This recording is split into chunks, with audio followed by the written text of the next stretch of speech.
What happens to a house when the water drains away? About 6,500 homes have been flooded in the UK since December. But what happens to a house when the floodwater recedes? For many flood victims, it's when the water goes down that people hit rock bottom. All the initial bonhomie and community cohesion goes, and people are confronted with the harsh reality that their home has been badly flooded, says Mary Donow, who became a flood consultant after her home was flooded in 2000. It's also when the real work starts, she says. For those that are insured, there's a process which is project managed by a loss adjuster, according to Graham Trudgill, Executive Director of the British Insurance Brokers Association. For those that aren't, they will still follow a similar process, but might manage it themselves. A loss adjuster will assess the damage, arrange alternative accommodation for flood victims when necessary, and plan the restoration process. They'll look at what needs repairing and replacing. It might be skirting boards, plastering, get the gas and electricity supplies checked. Then the next step will be to remove the silt and debris, strip it out, disinfect the affected areas, and dry the property out, says Trudgill. Tradesmen such as electricians, plumbers, builders and cleaning experts will be appointed for different tasks. Trudgill says the drying out is often the most time-consuming part of the process, because some moisture can be deep-seated.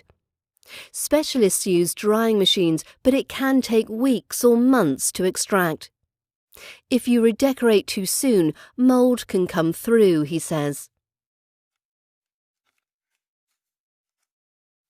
When the property is finally dry, reconstruction work can begin. Property owners often try and make their home more resistant to future flooding. Hard floors might replace carpets. A wooden skirting board could be replaced with a plastic board, or aluminium might be opted for when installing a new kitchen unit. The Association of British Insurers outlines what people can expect from their insurer after a flood. But what are the essential things to consider when restoring a flood-hit house? 1. Walls.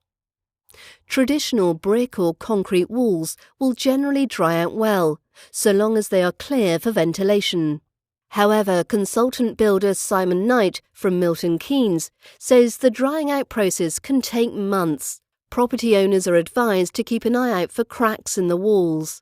And brickwork can still contain moisture even after that. Bricks can expand and crumble or expand and contract. If we get frost over the next few weeks, there will probably be a lot of problems with that, he says. Wall cavities need to be inspected by an expert to ensure walls are secure, and any damaged wall cavity insulation will also need to be removed. When it comes to internal walls, damaged plaster, plasterboard and wallpaper will have to go. Holes might also need to be drilled through plasterboards or dry linings to drain trapped water and aid ventilation, according to Knight. Timber partitions may rot if not dried properly. Ireland's Office of Public Works advises people not to redecorate for at least 3 months after walls have dried and repairs have been done. Painting or wallpapering too soon can result in blistering, mould or peeling, it says. Thank you for listening.